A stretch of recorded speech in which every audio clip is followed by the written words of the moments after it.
What's up, Change the Channel podcast listeners? My name is Megan Grace, and this is another episode of Change the Channel podcast.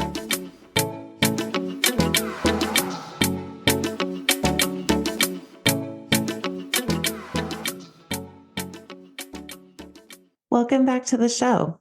On today's episode, I wanted to talk about something that I think is going to be really important as we move into holiday seasons. Holiday seasons tend to be times where you might interact with people that you haven't seen in a long time, family members that you might agree with or disagree with, or I don't know, it feels important to talk about changing the channel on communication. I don't know what it is also about kind of the last part of the year, but I feel like emotions are heightened. We're going indoors. There's, that whole feeling of cuffing season where you just want your person, you want to be all snuggled up with them, and kind of hibernation. And so it feels like having a conversation about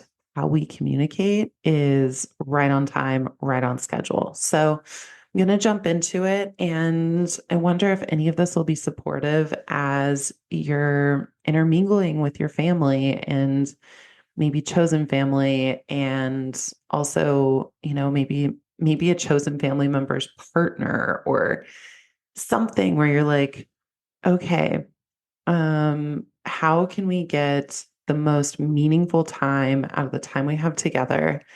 And in a lot of ways, that is through communication. So I was thinking about it, and I think there's four main motivations behind communicating. I also think that we use words like, well, we should just communicate better. Why aren't we communicating, as sort of this overarching term, and implying or assuming that everyone communicates the same way or is motivated to communicate the same way. And I've been looking, because I'm a nerd this way, and I love communication. And I've been looking at some of the patterns of things that are challenging in some of my relationships. And I was trying to figure out, where is the disconnect? Because I also operate from a philosophy that, almost like sports, athletes are not shooting to lose. Like, I don't know a single person in the NBA or WNBA that lines up at the free throw line and is like, "Ooh, I really, really hope that I'm going to miss this." And I really believe that the same thing is true in relationships too. I don't think that most of us set out to be in conflict, as conflict is uncomfortable. So, what's happening then? What are these disconnects? And coming back to, what is the motivation behind the communication that we're having? I think that's so important, right? To strip away maybe what was said and go into a little bit more of the motivation instead. And I learned this so much with my dad. My dad and I have a long-standing history of not communicating the same. And I had this really sweet moment with him at one point where I was like trying to tell him a story about going on a dance, like dance weekender. Well, this was a long weekender. This was like a trip. I went to the Netherlands to study Brazilian Zouk, and I was trying to tell him about it. And, I was trying to jazz it up and, help him see where I was coming from. I was adding a lot of detail, and he kind of interrupts me and was like, "Oh, so are you good enough to teach now? Could you make money from this?" And I'm like, and I just remember feeling so caught off guard and so unheard. And in that moment, I remember saying to myself, my dad is not shooting to lose.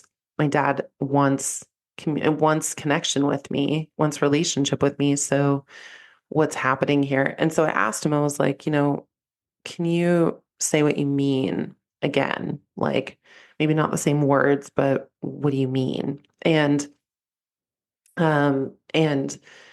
we kind of like went back and forth. And finally I was like, Dad, like this, this conversation, when I'm talking to you, it's almost like we're going to a museum together. And it'd be like walking into the museum and you looking around and wanting to say like, oh, this is how the walls are developed, and this is, these are this is where the studs probably are. This is, it's double pane windows, and the roof I think has just been recently replaced, and the floor has the sheen and shine and cover on it, and very much into the nuts and bolts of the museum.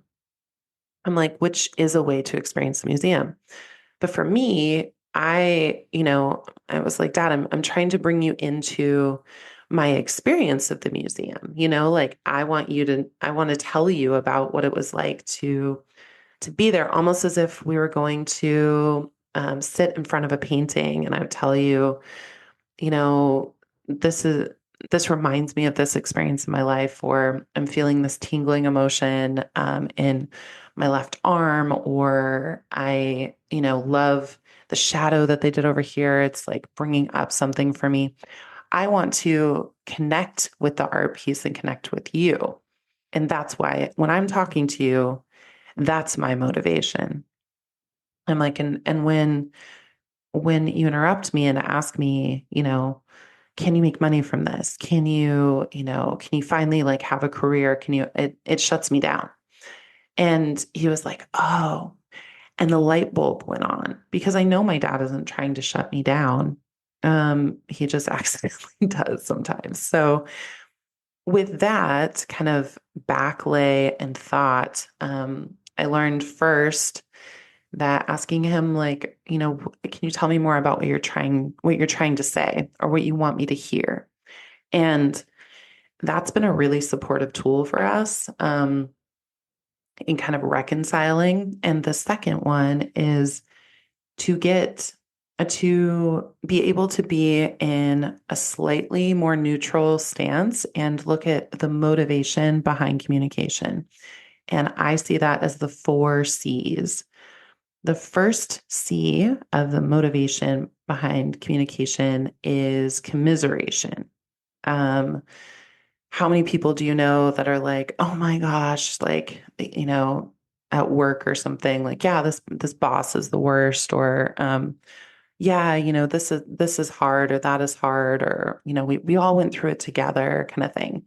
There's bonding over commiserating. And I think that sometimes people come in and they want to feel seen, and they want to feel connected, and they do it by wanting to connect with you about a similar negative experience that you've had as well, because our brains are actually hardwired to pay more attention to the negative because that keeps us safer. So it's kind of it can become a natural launching off point for people to find connection. So there's that one. There's one, the commiseration. Then the next one is, I think, critique and commentary. I've noticed that there's people in my life that will come in and they're like, the first to tell me like just things about myself. They're wanting to critique my website, or they're talking about my hair, or they're commenting on, well, you do things this way. You do things this way. And I will say this one is more challenging for me, but I am starting to realize that it's almost like their way of saying, I see you and I know you and I want you to do well. But it starts off with, this is what I see happening. And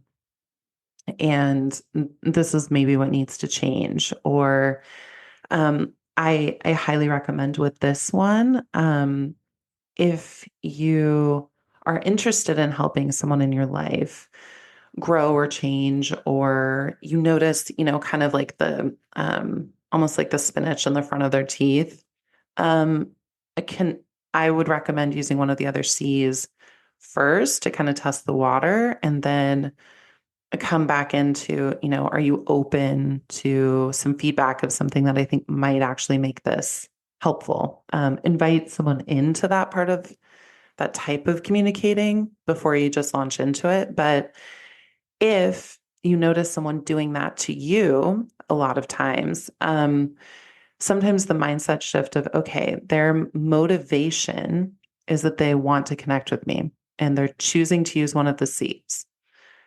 They're maybe not trying to be mean. Like, hopefully they're not trying to be mean. Um, so yeah, we've got commiseration, critique, and commentary. The next one is competency. I believe that there are so many people that launch into conversations and want to speak as if they're a subject matter expert. This can be something like, well, I'm older than you, therefore, I feel like I need to talk in this way, like I know more than you. Or maybe it's, you know, someone wanting to talk about their business or the way they do investments or I don't know, just whatever topic they feel the most competent in, they might lead with that to connect, which is honestly what happened with me and my dad in the conversation before. He was asking me, what is your competency about this? Because that's one of the lead ways that he likes to connect, because he likes to talk about the things that he's really capable of. And when when I'm able to be a bit more neutral to what he's saying, instead of just being upset and instead of just, you know, imagining that he's trying to hurt my feelings, when I think about it like, okay, my dad's trying to connect with me and he's trying to connect with me in the best way he knows how, and it's through the lens of competency, um, for whatever reason, then knowing the motivation behind it can be really helpful. The fourth C of communication, or the motivation behind communication, is connection. I believe that there's some people, this is the one that I lean into quite a bit, where I'm not really necessarily all about like, what is the destination? What are we trying to get to? I'm more fascinated by the journey. I want to hear your thought process behind things. I want to hear your dreams behind it. I want to, like check it out and think about like, okay, how can we make this work? Like, how can we get you where you want to be? Or tell me more about what you're thinking, because you may be having a completely different human experience than I am, and I want to know about it. So, those type of conversations tend to have a lot more like active listening. There's uh, maybe instead of defaulting to let me tell you about me, I oftentimes will default to tell me about you. So none of these are necessarily better than the other. They all are tools to be used at specific times, I believe, in communication. What I think the challenge is when you don't know what's motivating your bid for connection with someone else. And so, like, let's say, for example, one person comes in to, the holiday meal and they want to lead with some kind of facts or statistics or something that they've listened to, like online or whatever, and they want to speak like a subject matter expert. Well, if someone else is interested in joining the conversation and having a subject matter expert conversation with them, then that might feel completely good and normal and, just talking shop with each other. But if you notice that, a family member like jumps right back into critiquing your information or telling you what's wrong about what you're doing or what's wrong with the world or what's wrong with, whatever, they may actually be trying to connect with you based on commiseration. And if you continue to tell them, well, this is just how things are, they're not going to feel heard or seen, right? And that can lead to a massive argument because neither person's needs are being met at the end of the day. And then let's say, someone wants to commentate on someone else, like, oh, look, like, like, I don't even know, like, you've something about your body has changed, or, oh, one thing I feel like that kind of comes up is people I've noticed like to commentate on food, oh, the food is really good, or oh, this, that, whatever about food. I'm not going to get into that because it can be a little bit triggering, I think. But like there is there is this desire to feel heard in a space and to use whatever tool you know best. And usually the tool that you know best is the one that I think has been used on you or around you or with you. And so as we're sitting down to meals, as we're connecting, and I believe one of my many apps is saying that I think we might be in Mercury retrograde as well. So that always makes communication a little bit sticky. This is just your little check-in moment to now make it a game. I love, love, love gamifying things, especially when you're in situations with people that you're like, okay, um, this might be tricky. I don't want it to be tricky. So imagine maybe you can think about people in your life and be like, okay, this is this person's usual mode, like the C that they go for first. And this is something that a therapist told me once, and it was really helpful. He was like, place bets with yourself. Like say, how many times do you imagine maybe like, your dad or your mom or your uncle or, your whomever is the person, um, leading with this thing, like how and almost like make a bet with yourself in your head, like I wager there'll be five um bids for connection by competency that this person's going to use, and that way you can sit back and be almost like a social psychologist about the whole thing and be like, oh yeah, okay, there's one, okay, there's one. And the part of that that's also really helpful is instead of it feeling like the way this person's talking to you is happening to you,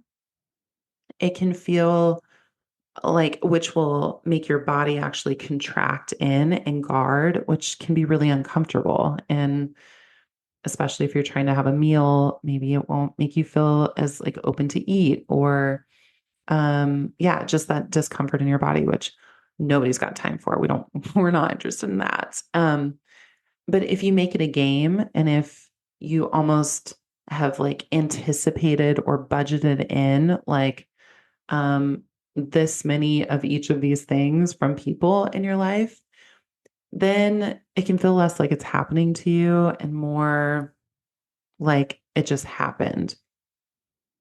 I don't know if that makes sense, but I know I feel like I'm kind of ragging on my dad a lot in this episode, but he and I really do communicate probably the most opposite of anybody in my life. And so he's a great teacher for me when it comes to this and practicing my own methods and trying my best. So um, I would say that I've tried this multiple times where I'm just like, okay, how many times is how many times is my dad going to bring up this one topic? Okay, cool.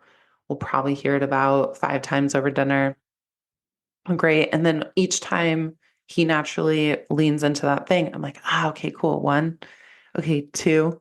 Um, and I can make it feel a little bit less personal. The other thing you can do is to be mindful of which of the C's of motivation of communication you want to use. So For example, if my dad leads with, well, this is like this, and, wants to go into more of a competency conversation, but I want to connect with him, then I can say, instead of, well, no, it's like this, I can say, oh, tell me more about your idea. Or, oh, that's interesting. I've never thought about it that way. Can you tell me more about that? Or if it's something I don't want to hear about too, then I can say, well, thanks for sharing your opinion with me. I'm not in a place to have that conversation right now, but thanks for sharing your perspective. I'm curious if you'd want to talk about this. And then you shift it into connection. And you're like, okay, cool. I want to connect with you. If my goal is connection and it's not correction, then there's an opportunity for us to build bridges and understand each other a little bit more. Um, so yeah, if I'm not trying to correct you, then I can connect with you. That's kind of a I don't know, a little mantra. I feel like that just popped into my head. So take it if it works for you, leave it if it doesn't. But yeah, again, the four C's of the motivation behind communication is commiseration, and then commentary or critique, and then competency. And then the next one is connecting. So just what you can do to become a more emotionally intelligent communicator is to know which C you're leaning with. Listen into your own body and be like, you know, am I getting the desired result from the C that I'm using? That's that's the main thing, right? Like if you're not getting the results that you want in your conversations, then maybe this is a moment in time to pause and look at which one are you using? And if it's not serving you, if it's not giving you what it is that you need or want, then maybe it's time to reevaluate. Maybe it's time to change the channel in the way that you talk to yourself, in the way you talk to others. And I don't know. I believe more than ever that people are saying that we need community. And to have healthy community, we need to be able to have varieties of opinions operating in a similar space and moving beyond the compulsion for correction and start to lean into curiosity and connection. Or else the divides are going to get further. The bridges are going to feel like they're even bigger to try to like get over that gap. And at the end of the day, we just need a little bit more resiliency, I believe, to some of the, I don't know, some of our quick responses to dive straight into conflict. I don't necessarily know if everything needs to be a fight. I also know that there's definitely things that are worth fighting for. It's important to know which ones those are. Um, but if you're noticing that you're not getting the desired outcome in a lot of your conversations, take a look first at yourself and then start to look with more of a curiosity, like, yeah, a curious lens at which one of these you notice the people in your life that you're not communicating the best with using. And then start to become a little bit of a, I don't know, almost like a ninja, like a word ninja to be able to like move and shift the conversation into the lane where you're hopefully connecting with the person and not just butting heads.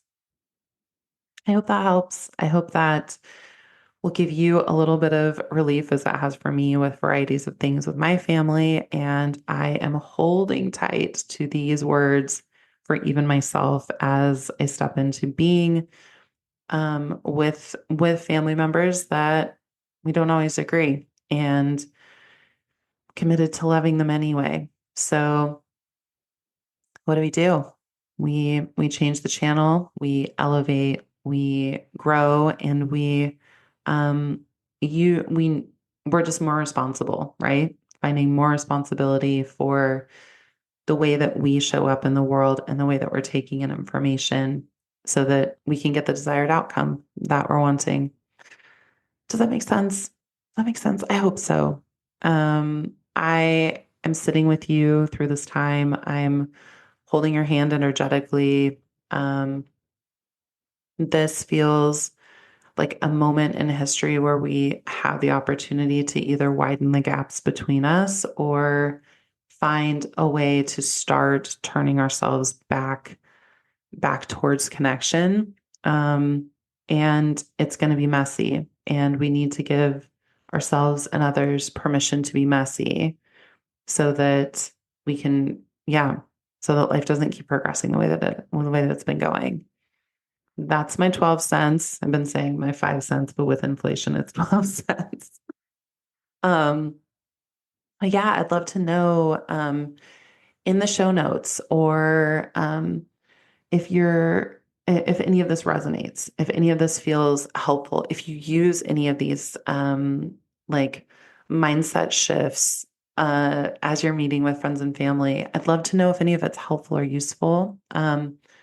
And if you're realizing that maybe you need you need some help around how to communicate in an emotionally intelligent way, that is my superpower. I love it. I love to sit with people. I love to get to the bottom of the story. I love to help you understand your embodied experience of whatever it is that you're talking about, and also the feedback of what you're getting back from people.